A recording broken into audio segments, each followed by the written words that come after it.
Kasih karunia dan damai sejahtera dari Allah Bapa dan dari anaknya Tuhan Yesus Kristus kiranya memberkati saudara sekalian. Amin. Shalom Bapak Ibu dan saudara-saudara yang dikasihi oleh Tuhan Yesus Kristus. Selamat pagi, apa kabarnya? Jumpa kembali dengan saya Pendeta Yanti Kristina, Guru Simar Mata dari HKBP Sidoarjo. Harapan saya Bapak dan Ibu serta saudara-saudara dalam keadaan sehat. Namun apabila ada yang sedang sakit, kiranya Tuhan yang menyembuhkan. Apabila ada yang sedang sedih, kiranya Tuhan yang menghiburkan. Baiklah Bapak Ibu dan saudara-saudara yang dikasihi oleh Tuhan Yesus Kristus, kembali hari ini, hari Kamis, tanggal 3 November 2022, kita disapa oleh firman Tuhan yang tertulis dalam kitab 1 Samuel pasal yang ke-7 ayat 4. Demikian dikatakan. Kemudian orang-orang Israel menjauhkan para Baal dan para Asitoret dan beribadah hanya kepada Tuhan. Demikian firman Tuhan. Bapak Ibu dan saudara-saudara yang dikasihi oleh Tuhan Yesus Kristus, saya yakin semua orang di dunia ini pasti mendambakan kesetiaan. Benar enggak? Iya, benar sekali. Tidak ada orang yang senang diduakan, betul? Iya, tidak ada orang yang senang dihianati. Semua ingin supaya orang berlaku setia kepadanya. Para suami mendambakan istri yang setia. Demikian juga dengan sebaliknya, para istri pun mendambakan suami yang setia. Orang tua mendambakan anaknya yang setia. Demikian sebaliknya, anak juga mendambakan orang tua yang setia.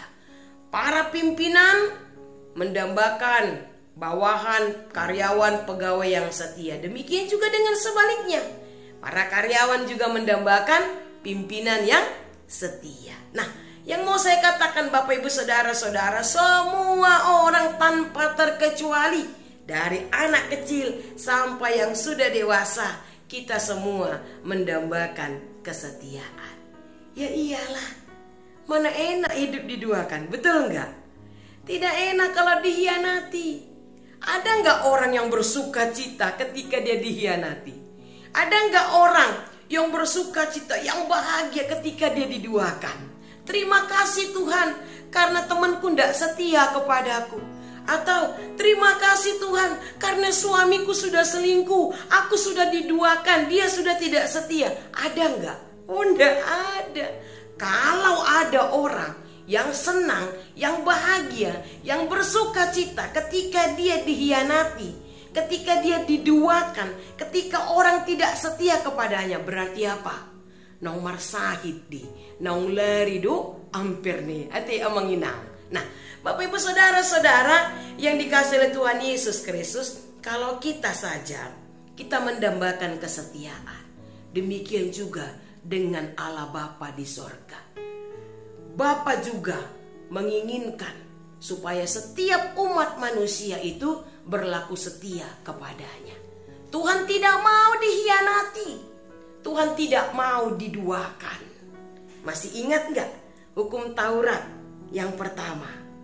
Dikatakan bagaimana? Iya, akulah Tuhan Allahmu, seru Tuhan kita. Tidak boleh ada Allah lain kecuali aku. Demikian kata Tuhan kepada kita. Nah Bapak Ibu saudara-saudara, Tuhan akan marah. Tuhan membenci orang yang tidak setia kepadanya. Ingat loh, Allah yang kita sembah itu adalah Allah yang pencemburu. Bukan kita saja yang pencemburu, Tuhan juga. Dia tidak mau diduakan, dia tidak mau dihianati, dia tidak mau ditinggalkan. Tapi pertanyaan bagi kita saat ini adalah, bagaimana dengan kehidupan yang kita lihat sehari-hari? Apakah semua orang sudah setia kepada Tuhan? Ternyata tidak. Kalau kita mau jujur, tidak sedikit orang yang berlaku tidak setia kepada Tuhan. Begitu mudahnya meninggalkan Tuhannya, menyangkal imannya, dan pergi menyembah kepada yang lain. Bapak Ibu saudara-saudara, kalau kita tahu bahwa Allah yang kita sembah itu adalah Allah pencemburu, Allah yang tidak mau diduakan, lalu mengapa masih ada orang yang meninggalkan Tuhannya, menyangkal imannya, menduakan Tuhannya, menyembah yang lain. Kenapa? Karena seringkali kita manusia berpikir bahwa kita bisa mendapatkan pertolongan dari lain. Kita seringkali berpikir bahwa kita bisa mendapatkan perlindungan selain dari Tuhan. Tapi kita salah besar. Tidak ada yang dapat menolong kita selain Tuhan. Tidak ada yang bisa melindungi kita selain Tuhan. Sebab Dia adalah Allah yang maha kuasa. Dia adalah Allah di atas segala Allah di dunia ini. Oleh karena itu Bapak Ibu Saudara-saudara, jangan pernah tinggalkan Tuhanmu. Sebab kita tidak akan pernah mendapatkan pertolongan selain dari Tuhan. Itulah yang dirasakan oleh bangsa Israel. Mereka mencari pertolongan dari mana? Filistin memusuhi mereka, ya, berperang kepada mereka. Mereka minta tolong kepada Tuhan. Ya tidak segampang itu Tuhan langsung menolong mereka. Karena apa? Karena memang Tuhan melihat bahwa bangsa Israel itu sudah menduakan Dia, menyembah Baal dan Asitoret. Itu sebabnya Samuel menegur mereka, tinggalkan Baal, tinggalkan Asitoret, dan datanglah kepada Tuhan, mohon pertolongan kepada Tuhan. Bapak Ibu Saudara-saudara yang dikasihi oleh Tuhan Yesus Kristus, akhirnya bangsa Israel sadar mereka tidak akan mendapatkan pertolongan selain dari Tuhan. Itu sebabnya mereka berkata kepada Samuel, mereka menjauhkan para Baal dan para Asitoret dan beribadah hanya kepada Tuhan. Dengan dipimpin Samuel, mereka memohon, mereka berdoa sembari berpuasa supaya Tuhan berkenan memberikan pertolongan kepada Israel, supaya bangsa Filistin yang memerangi mereka, yang hendak membuat negeri mereka, Tuhan usir, Tuhan kalahkan. Dan Tuhan menjawab doa mereka. Tuhan menolong bangsa Israel. Akhirnya Filistin keluar meninggalkan mereka, dan Israel pun selamat. Nah Bapak Ibu Saudara-saudara yang dikasihi oleh Tuhan Yesus Kristus, dalam kehidupan kita sehari-hari pun kita pasti mengalami banyak pergumulan, kesulitan, ya, persoalan, baik itu di tempat kita bekerja, di tempat kita tinggal, dalam kehidupan kita sehari-hari. Ingatlah, hanya Tuhan yang mampu menolong kita, tidak ada yang lain. Hanya Tuhan yang mampu melindungi kita. Hanya Tuhan yang memberikan garansi kepada kita, tidak yang lain.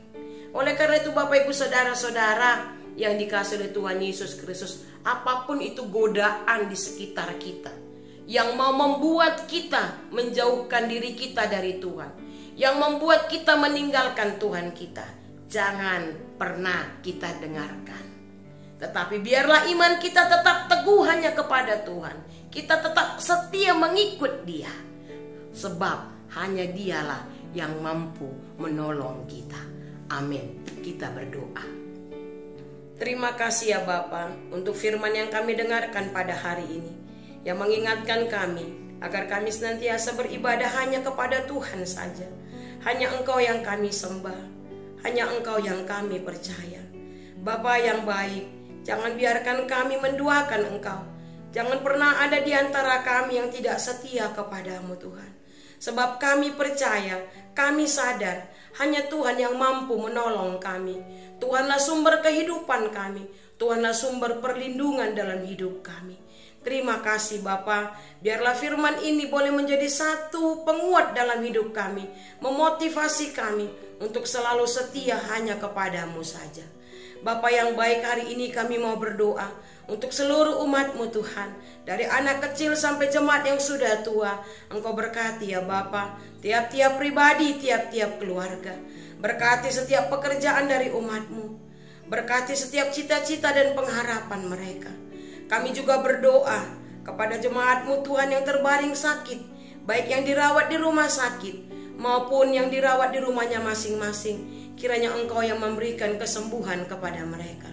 Kami juga berdoa Tuhan untuk jemaat-Mu, Apabila ada yang sedang berduka atau yang mengalami pergumulan berat, kiranya Engkau yang memberikan kekuatan dan penghiburan kepada mereka. Bapa yang baik, untuk sepanjang hari ini kami mau serahkan hidup kami kepadamu Tuhan. Setiap aktivitas pekerjaan kami mau serahkan kepadamu. Pimpin dan kuasailah hati, mulut, dan pikiran kami, sehingga apapun yang kami kerjakan, yang kami pikirkan, dan yang kami ucapkan, semuanya seturut dengan kehendak-Mu. Terima kasih Bapa yang baik. Inilah doa kami. Dengar dan sambutlah doa kami ini. Di dalam nama Yesus Kristus, dengarkanlah doa kami ini. Anugerah dari Tuhan kita Yesus Kristus, kasih setia dari Allah Bapa, serta persekutuan dengan Roh Kudus, kiranya memberkati saudara-saudara mulai dari sekarang sampai selama-lamanya.